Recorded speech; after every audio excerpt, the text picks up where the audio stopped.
excellent players. They have a great culture. You hear about James Harden being enabled in Houston, showing up late for, because the team can't take off. They have to wait for him. He's going to party on off days and stuff like that. It wouldn't be the same in Miami. And because of that, I don't think it would be a great fit. You could argue that, in fact, that'll help James Harden, that Miami culture, but I don't know how he fits in there. And I wouldn't take the chance. By the way, his defense has gotten better and better. I'm not arguing that Harden's not a hard worker on the floor. Once upon a time, that was true on the defensive end. I think he's made real strides there. But I don't see him as a fit on a Pat Riley, Eric Spoelstra team, especially when you consider how many times has Harden had a teammate where they had, it couldn't work after a little while. Harden needs the ball in his hands. And even when it's his dude, it doesn't work after one season. Westbrook, it didn't work. Chris Paul, it didn't work. Why would it work in Miami? I would be leery if I were the Heat. Not me. I would make that move in a heartbeat. And look, I have all respect for Tyler Hero, Duncan Robinson, and whatever else they was offering in the package to get James Harden. But if you had a chance, if I'm the Miami Heat and I had a chance to pair James Harden up with a Jimmy Butler and a Bam out of the Bayou, I do that in a heartbeat. And I get it, right? Everybody is worried. Oh, we talking about South Beach. We talking about King of Diamonds. We talking about Club 11. And that's cool. The good thing about it is that he's right there in Miami. He will be at home, so he could go there early in the daytime, and you wouldn't have to worry about him catching flights. So he'll be just fine. And by the way, when you talk about the culture, of the Miami Heat, when you remember I was telling you, Max, that they would sign the guy back by the name of Udonis Haslem, who's from Dade County, who's from Miami, who's the OG of the NBA, who's a guy that's not to be messed with, that holds guys accountable. Is one guy that James Harden will listen to in that locker room, and one guy that he will respect is Mr. Miami, and that's Udonis Haslem. So I love Pat Riley. I love Eric Spoelstra. I love the Miami Heat culture. But I think they dropped the ball. I would have traded for James Harden in a heartbeat, and I wouldn't even thought twice about it. Yeah, I mean, I think you normally go talent over culture, especially in this league. And I'm not sure why the obsession with draft picks, so few draft picks pan out to help your team. I'm not sure why that's holding them up. But I think that what they have in Miami is something different. I personally wouldn't make the James Harden trade because I know, Perk, you were talking about things your grandmother taught you earlier. So my grandmother told me this, and she probably stole it from Maya Angelou. But when someone shows you who they are, believe them the first time. We know who James Harden is. And what Miami is, the Heat organization, maybe the city of Miami seems compatible with James Harden. But what the Heat are does not seem like it is compatible with James Harden. I don't know him personally. I just know the articles that we have all read. And I respect UD. Everyone respects Udonis Haslem down there. But you can't change a person. You can influence a person, but UD's not going to make him into somebody he's not. And I would understand if this was their only chance at a superstar. There'll be another superstar who wants to move real soon. It happens every 6 months in the NBA. Wait around and get the right one because he's not it. Yeah, when you get a chance to, he showed us who he is. He showed us that he's a guy that could lead the league in scoring, averaging 30 plus a night and finishing the not. Like, I understand all the love that we have for Luka, the big shot he hit. And, I mean, frankly, the greatness that he's been since he walked in the league. I think he will win an MVP. But we give the MVP to a player on a team that is dominant, that is at the top of the league, or at least the top of their conference. Mavericks aren't going to be that. It's going to be AD. AD is going to be the MVP because their team is going to be, the Lakers are going to have the best record, or at least the best record in the West, maybe the best record in the whole NBA. We don't do it that way. If you think last year, we went to Giannis. Giannis had the best record in all of the league, and the Bucks had the best record. The year before that, Giannis again. Then we had that one aberration where we gave it to Russ. Then it was Steph again, 2 years in a row. Like, that's a thing that happens. It's what we do in the NBA. We give it to the best player on the best team. And then while I think LeBron is the best player on that team in the regular season, AD is going to be carrying them. He will be their workhorse. I imagine AD should be the front runner for MVP because the Mavs, at best, I see them as like a 5-4 seed, which isn't anything to sneeze at, but that's not an MVP type season for that team. Once Porzingis comes back, the Mavs are going to be a very dominant team, more dominant than people realize, I think. That's number one. Number two, Luka's three-point percentage ticks up just a little bit, and there's no reason to think it won't, given the trajectory of his career and his age. He's going to be 30 points with a triple-double on average for the season. And now, MVP should just be given to the best player, in my opinion. I think that'll be LeBron James. If you ask me right now who I think is going to be the best player in the league, it's LeBron. Who actually wins the MVP? It's not always the best player.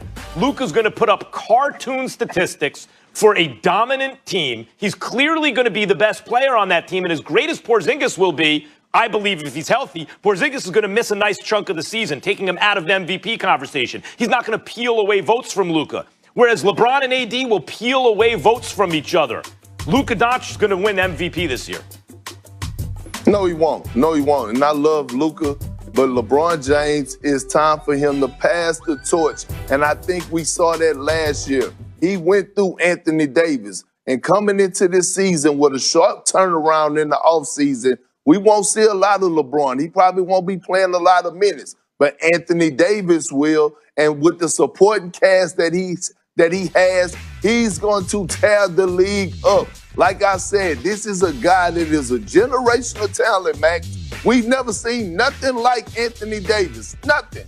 Not the skill set, not the way that he's able to take you to the outside, shoot three-pointers, take you on the low block, offensive rebound, defensive rebound, switch 1 through 5. He's going to be on a mission. I think the Lakers are going to feature him. They're going to go through him. And LeBron James right now, I guarantee you, he don't have a problem with passing the torch. And I strongly believe that Anthony Davis is going to win the MVP this year. He's my pick when you pass the because torch. He's just unstoppable. He's unstoppable. He's unstoppable. And LeBron James said it.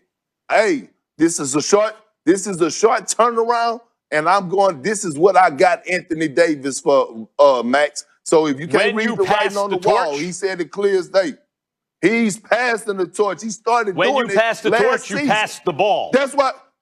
And whenever you pass the ball to the guy who scores, they give you an assist. And if LeBron averages 10, 11, 12 assists a game, because he couldn't average under 20 points if he tried, if he averages 25 points and 12 assists a game, he will absolutely split the vote with AD. There's almost no way that they could feature AD in a way on that team where LeBron won't also get credit. They're going to split that vote. Well, you know, like, and Luka, on the other hand, as excellent as Porzingis is, going to miss too much of the season. They did it last year, Max. Anthony Davis led in every statistical category except assists.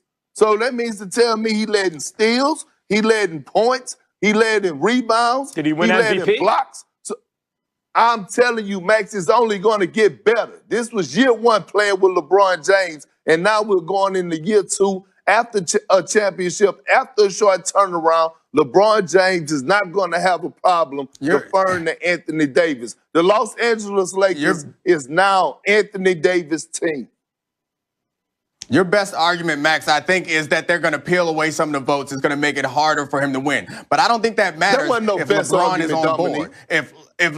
I didn't say it was a good argument. I said it was his best argument out of all of his arguments. But if LeBron is on board, if LeBron is advocating for this, if LeBron is pushing for this, he is one of the most powerful people in sports. I think that we will buy into that same narrative. And AD, I think we all agree that AD is a better player than Luka. Like all around, AD gives you more offensively and defensively than Luka. And we all agree his team is going to be better. So how often does it happen that the protagonist of the season is the best player on one of the best teams? That's what's going to happen. That's what always happens. As long as LeBron James continues to distribute and pass, I think it was Russell Westbrook, right? When he went for that triple-double season, and we all gave it to him, and a lot of people regret that at this moment, honestly. So I'm not sure that they're going to fall for that again.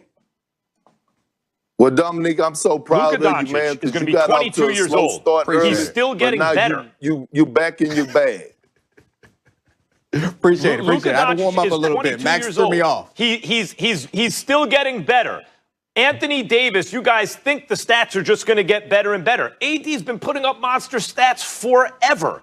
It's like, how much better do you think his stats are going to get? In fact, a 21-year-old player, there's reason to believe the actual numbers that people look at will improve. Not just he's an extremely high usage player. For as long as AD. The rates go up, Luka is going to average, there's a very good chance, Luka averages 30, 32 points a game with a triple-double for a team that surprises people in the regular season, let alone in the playoffs. He will be the undisputed best player on that team. That will not be the case for AD. You will look at that team, and maybe you, Perk, maybe you, Dom, maybe I will make the argument, in fact, LeBron's the best player on the team. In fact, look at what LeBron is doing.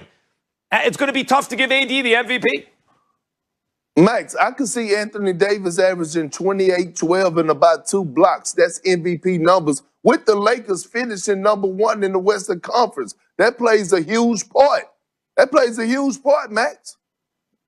You'll get a friendly reminder. You just keep your TV on and watch basketball.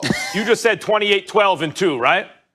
Let me look up here. Look, yeah, I'll look up Luka Doncic's stats last year from you. You said 28, 12, and 2. Luka's coming off the season with 29, 9, and 9. How much better does he have to get from age 21 to 22, which is highly likely to put up numbers that you won't be able to ignore?